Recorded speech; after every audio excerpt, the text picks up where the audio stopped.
Hi, it's me, RachaelLyn, and today is Financial Friday.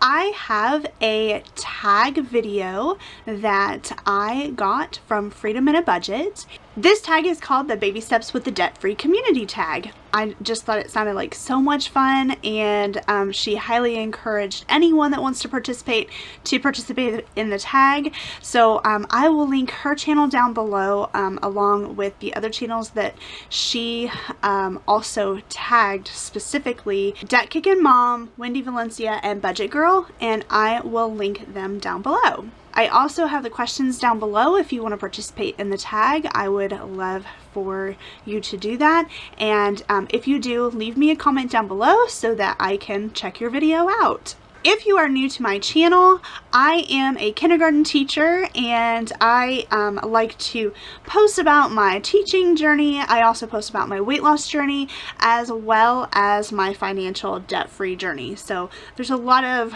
journeys going on this channel. So if you are interested in any of those, go ahead and click the subscribe button and the little bell to get notifications. All right, let's get started with the tag. Question 1, how did you originally hear about Dave Ramsey, and what was your initial thoughts on him?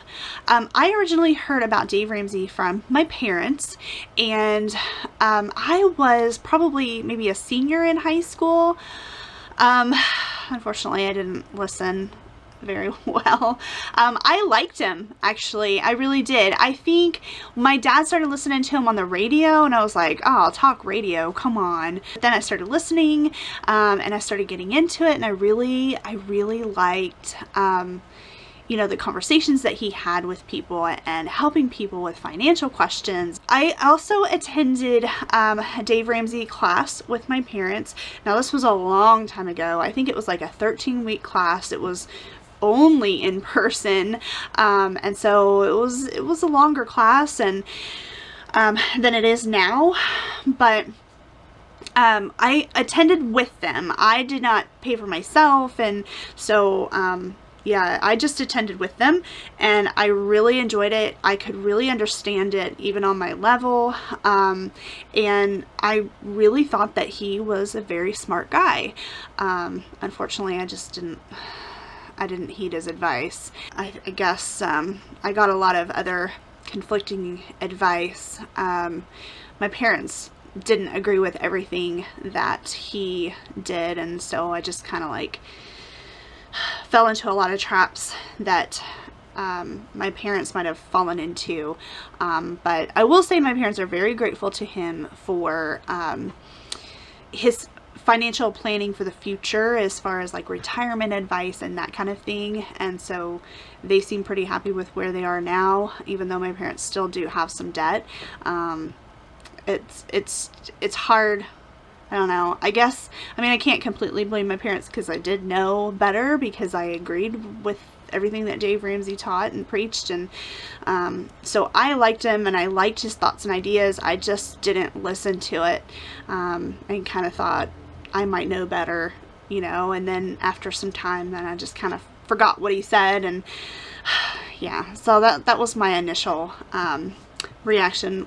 Was positive. I've always been very positive about Dave Ramsey. Question 2, what is the craziest financial advice someone ever gave you that you had to shrug, laugh off?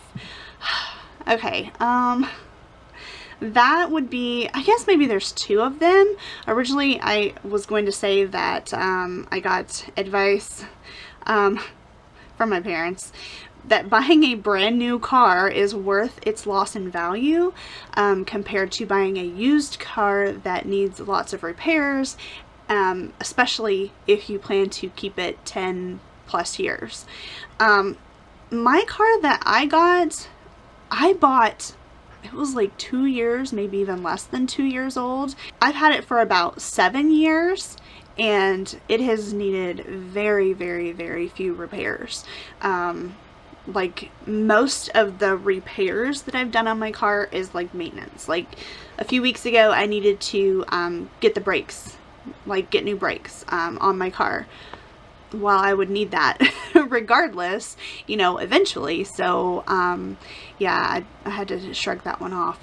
But I would also say that getting student loans is good debt. that is definitely one that, actually, I don't want to shrug laugh that one off. I want to like slap them in the face and be like, no, it's not. Or maybe punch them.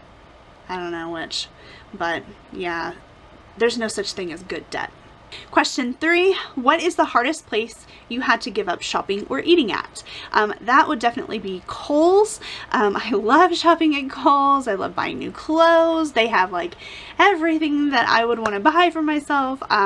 They have a lot of jewelry. I don't wear jewelry, but I like to buy it. They have lots of shoes. They have lots of really nice clothes. They've got lots of fun things for around the house.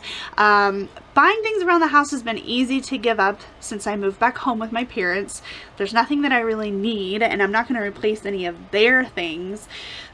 So I haven't really, like, that part hasn't been that hard just because of my living situation. But as far as like clothes, jewelry, shoes, purses, that has been really, really hard.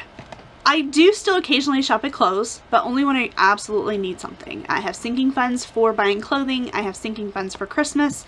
I tend to, you know, hit up Kohl's around Christmas time and buy gifts and things like that, but I plan for that in advance. Question 4. What baby step are you on and how long have you been there? I am on baby step 2, and I guess if you could say that I listened to Dave Ramsey when I was in high school, I've been on baby step 2 for a very long time. Well, I wasn't even on baby step 1. I didn't have a savings for a very long time. So I guess really baby step 2 I've only been on for maybe a year. I've had an emergency fund saved up since about a year ago. And I paid off all of my consumer debt, and then I didn't really start thinking about what I was doing with my finances truly until the end of January this year. So it's only been a few months where I really stopped to look at the state of my student loans and how much I really owe and how bad it really is. I just ignored it for a really long time. I carried consumer debt and you know, credit card debt and things like that, and eventually paid all that off last year, and had a nice savings amount, and was starting to save for a house when it's like, wait a minute, I need to pay off my student loans.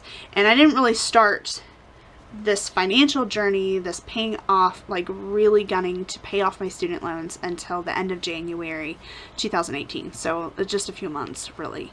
I guess that would technically be the start of baby step 2. And question number 5, what is something you want to do when you are on baby step 7? There's so much that I want to do. I want to give more to my church. I want to give more to organizations that I really believe in and want to support, that I feel like I can't do that right now. And I really want to travel.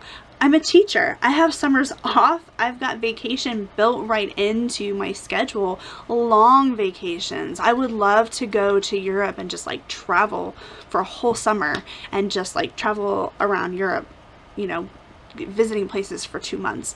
That would be amazing. But I can't do that right now, and I can't wait until I can. That is all of the questions in the tag.